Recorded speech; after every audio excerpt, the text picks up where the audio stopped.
These skills lang ang nagpapanalo sa freelancing. Hindi rin connections. It's showing up.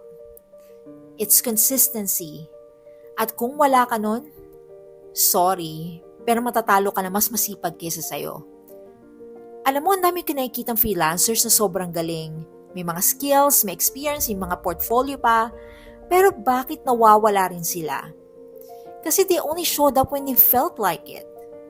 Nag-a-apply lang pag trip nila, nagpo-post lang pag inspire, nag-aaral lang pag may oras, samantalang yung iba, hindi naman pinaka-skillful, hindi rin pinaka-expert, pero araw-araw andyan. Nag-a-apply kahit walang sumasagot, nagpa-practice kahit walang pumapansin, nagpapakita kahit walang assurance. And guess what? Sila yung nagtagal, sila yung napansin, sila yung eventually na-hire. Not because they were the best, but because they refused to disappear. Kaya hindi mo kailangan maging pinakamagaling.